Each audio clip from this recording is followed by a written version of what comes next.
You ever think about how baseball has ghosts? Not the spooky kind, the architectural kind. Stadiums that used to echo with cheers now replaced by apartments, parking lots, or college campuses. The crazy part? Some of these places once hosted history, records, heartbreaks, even revolutions in the game. And now they're gone. It's wild to imagine that fans once packed into these parks, shoulder to shoulder, eating hot dogs for 50 cents and screaming at umpires who probably couldn't hear a thing. Then one day, boom, bulldozers, rubble, and silence. Today, we're going to talk about a few of those vanished cathedrals of baseball, the ones that helped shape the sport before time, money, and modern stadium trends took them out. Number 1, Ebbets Field, Brooklyn's lost soul. If you're from Brooklyn, this one still stings. Ebbets Field wasn't just a ballpark. It was Brooklyn's heartbeat. Opened in 1913, home of the Dodgers, and the stage where Jackie Robinson broke baseball's color barrier in 1947. Imagine being in that crowd that day, seeing history happen right in front of you. The thing about Ebbets was its intimacy. It only fit about 32,000 fans, but every single one felt like they were right on top of the field. The stands were so close, you could literally hear players arguing with umpires. The place was loud, gritty, and absolutely alive, just like Brooklyn itself. And then 1957 happened. The Dodgers packed up, moved to Los Angeles, and broke every Brooklyn kid's heart in one flight west. By 1960, Ebbets Field was demolished. Gone. Replaced by Ebbets Field Apartments, which eventually got renamed the Jackie Robinson Apartments. If you visit 55 Sullivan Place today, there's a plaque marking the site. That's it. No grand entrance, no green seats, no organ music. People say you can still hear the ghost crowd when the wind hits right. The roar from the boys of summer. Maybe it's imagination. Maybe it's history refusing to leave quietly. Either way, Ebbets Field wasn't just where baseball was played, it was where baseball grew up. And if Ebbets was the sport's heart, the next one was its wild personality, a stadium that looked like it was designed by someone who'd never actually been to a baseball game. Number 2, the Polo Grounds, where geometry went to die.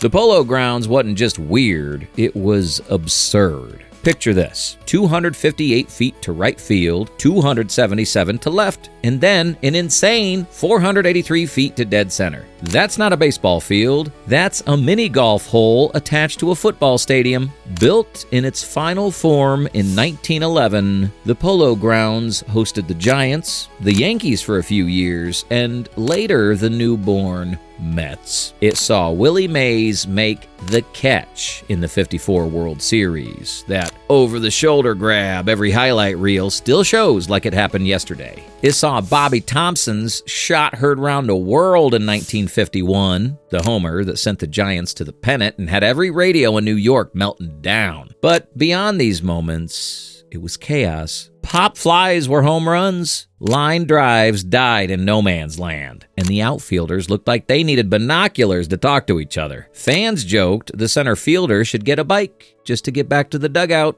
After the Giants left for San Francisco and the Mets briefly rented a place, the Polo Grounds finally closed in 1963. A year later, it was gone, replaced by public housing towers. The only physical piece left is John T. Brush Stairway, this lonely concrete staircase leading down Coogan's Bluff. It's still there, tucked between buildings, like a ghost entrance to a game that never ends. Every time someone walks those stairs, it's like baseball whispering, "Remember when we were wild?"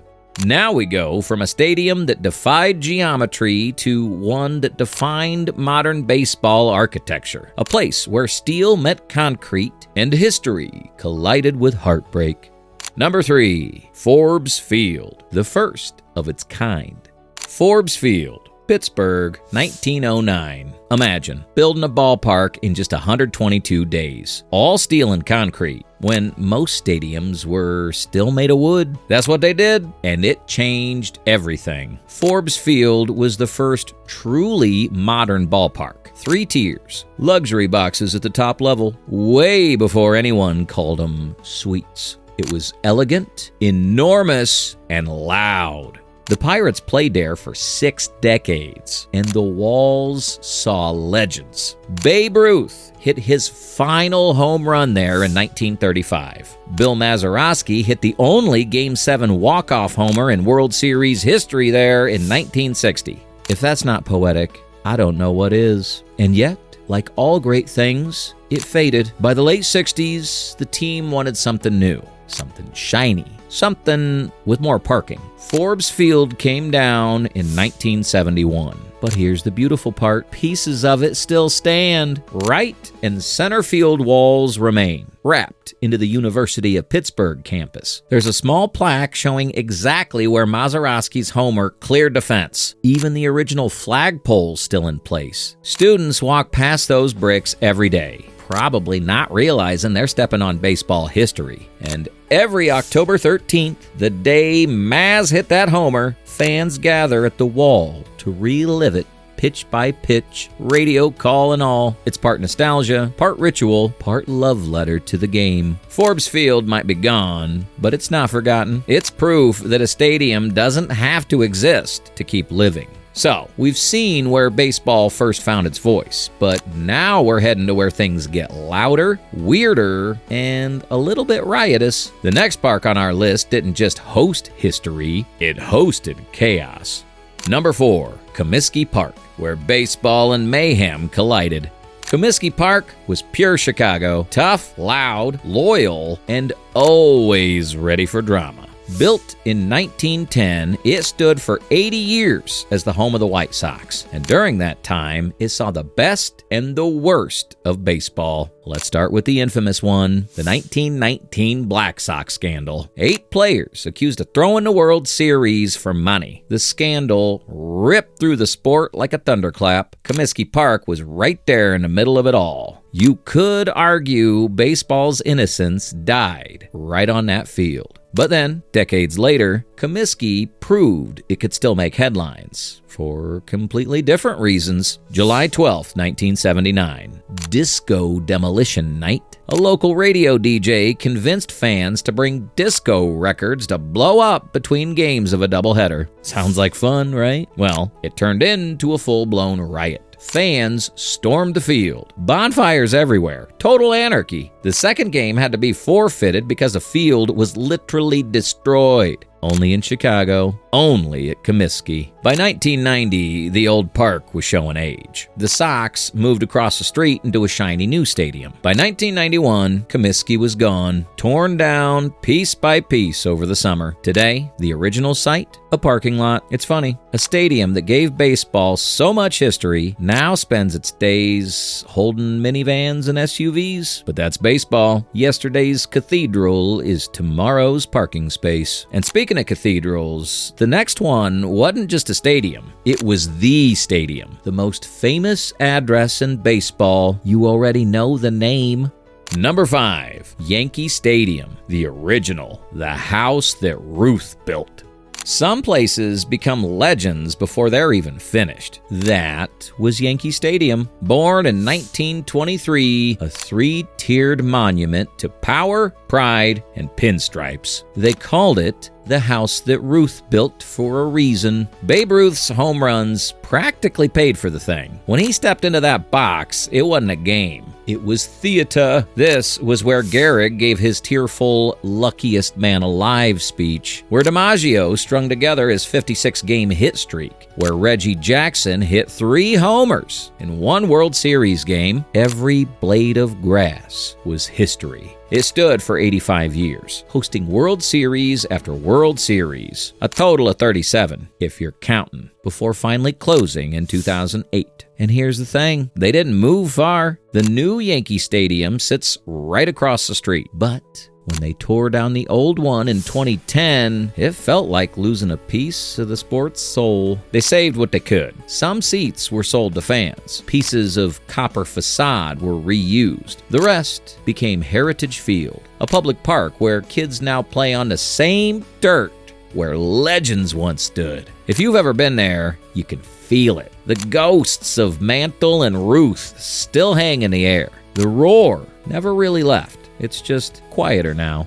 Number 6, Three Rivers Stadium, where everything was a circle. If you grew up in Pittsburgh, Three Rivers Stadium was the place. Pirates in the summer, Steelers in the winter, and not a bad seat in the house, if you like sitting in a giant gray donut.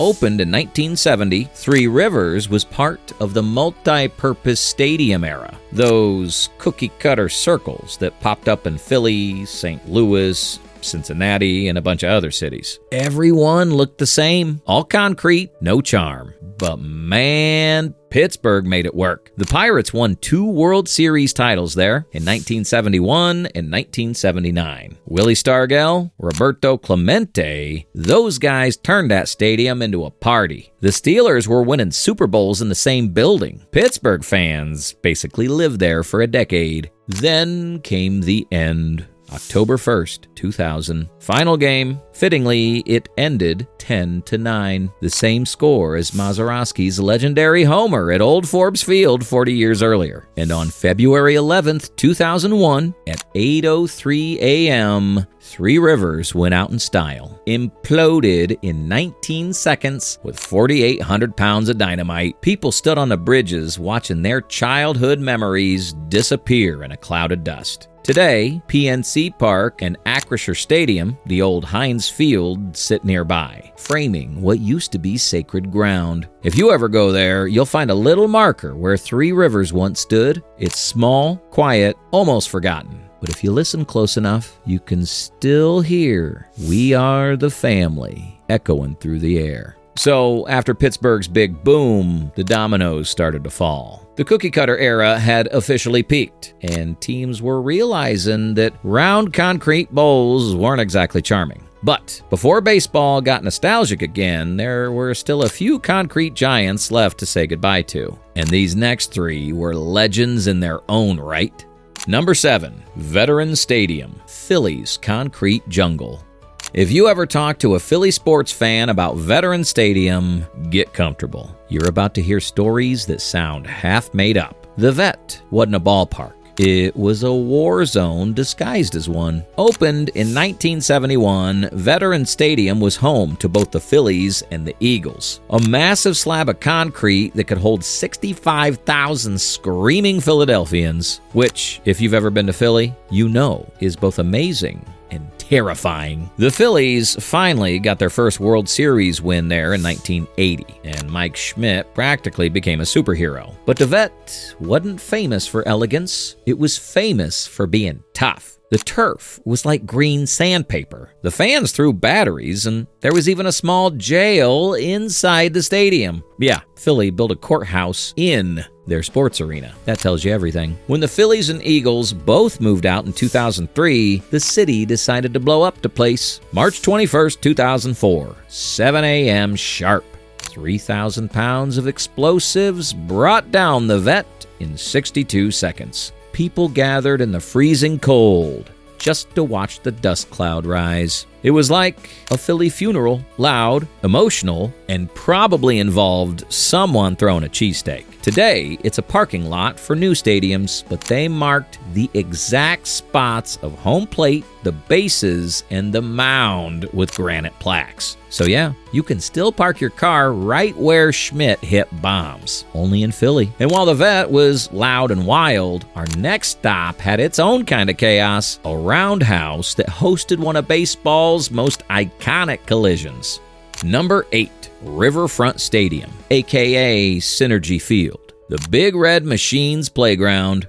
Cincinnati, 1970. The Reds and Bengals move into a shiny new home called Riverfront Stadium, another multi-purpose masterpiece of the era. It looked like a twin to Three Rivers or the Vet, circular, gray, and built to last forever, or so they thought. But Riverfront had something the others didn't. The Big Red Machine. Pete Rose, Johnny Bench, Joe Morgan, Tony Perez. A lineup so good it scared pitchers before they even warmed up. The Reds won 2 World Series titles in the 70s and became the definition of dominance. And if you've ever seen the 1970 All-Star Game, you know what I'm about to say? The collision. Pete Rose barreling into catcher Ray Foss at home plate like a freight train. Foss's shoulder was never the same. It was a moment that summed up an entire decade. Intense, controversial, and completely unforgettable. By the late 90s, the place was renamed Synergy Field. The Bengals had already left for Paul Brown Stadium, and construction started on Great American Ballpark, literally right next door. To make room, they tore out 14,000 outfield seats and kept playing through the noise. The Reds played their final game there in 2002.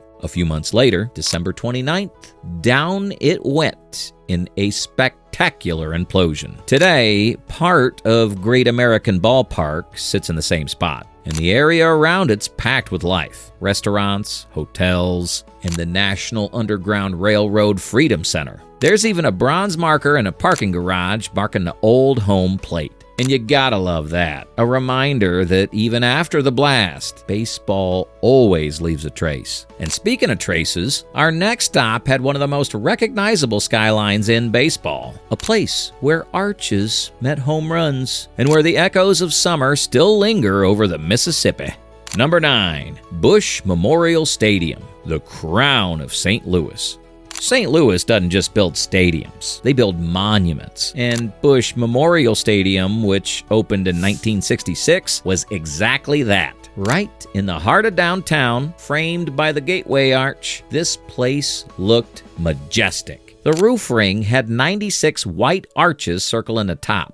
A crown of arches that made it instantly recognizable. It wasn't just home to the Cardinals. The NFL's Cardinals played there until 1987. And the Rams even spent part of 1995 there before the dome was ready. But for baseball fans, it was all about those red uniforms, the sea of rally towels, and the sound of Jack Buck's voice echoing through summer nights. The Cards made magic here. From Bob Gibson's dominance in the 60s to Mark McGwire's record-breaking 70 home runs in 98. It wasn't a perfect ballpark. The turf could get hotter than a skillet, but when it filled up, it felt like baseball heaven. By 2005, though, it was time. The new Busch Stadium was already being built right next door, literally overlapping part of the old one. The final game took place during the NLCS that October, and then, within weeks, the wrecking ball came out. By December, it was gone. Cleared faster than anyone expected. The new Busch Stadium opened in April 2006, using part of the old footprint. So, if you ever sit along the left field line, you might actually be sitting where Bob Gibson once struck out another poor soul. Bush Memorial wasn't just a stadium, it was a symbol. And even though it's gone, St. Louis made sure the crown stayed on baseball's head. So, after all the cookie-cutter domes and concrete bowls, baseball finally started chasing nostalgia again. Brick facades, skyline views, and throwback charm. But before all that came along, one last legend fell. A place that defined Detroit's grit and baseball's golden years. Number 10, Tiger Stadium, the corner of tradition. If baseball had a soul, Tiger Stadium might have been where it lived. Opened in 1912 as Navin Field, later renamed Briggs Stadium, and finally known as Tiger Stadium, this place wasn't fancy, but it was sacred. For almost a century, it stood at the corner of Michigan and Trumbull in Detroit, and every inch of it felt alive. They called it the Cathedral of Baseball. And it earned that name. The upper deck in right field hung out over the field like it was daring you to hit a home run. And so many did. Hank Greenberg, Al Kaline, even Reggie Jackson. All legends who sent balls flying into the Detroit sky. The Tigers called it home from 1912 to 1999. The last game there, September 27th, 1999. Fans cried, players took pieces of dirt home, and you could feel the weight of 87 years in the air. But after the Tigers moved to Kamika Park, the old stadium sat empty, year after year. People tried to save it. There were rallies, petitions, even proposals to turn it into a museum or minor league park. But in 2007, Detroit City Council voted to tear it down. Demolition started in 2008 and ended in 2009. It was slow, painful, and personal for a city that had already lost too much. Today, the site is the Corner Ballpark, a Little League field that keeps part of the original field alive. They even kept a flagpole in the infield footprint. Kids still play there, running the same bases Ty Cobb once tore around. It's bittersweet, but also perfect. Baseball passing from one generation to the next in the same dirt. And there you have it, the ghosts of baseball's past. Cathedrals turned to parking lots, monuments replaced by malls. But their stories, they still echo every time the crowd roars in a new park. So, which one hits you the hardest? Is it Ebbets Field, the soul of Brooklyn, the Polo Grounds and its ridiculous outfield, or maybe Tiger Stadium, the one that never should have gone down? Baseball's all about memories, and these parks were more than buildings. They were time machines, places where heroes were born, hearts were broken, and summers never seemed to end. We've said goodbye to so many, but their ghosts still hang around in plaques, in stories, in grainy footage that still gives you chills. Now it's your turn. Which stadium do you miss the most? Which one do you wish you could have seen in person? Drop it in the comments, because this list barely scratches the surface. And if you want more stories like this, more history, more heartbreak, more nostalgia, you know what to do. We'll see you next time, because baseball doesn't forget. It just moves to a new corner.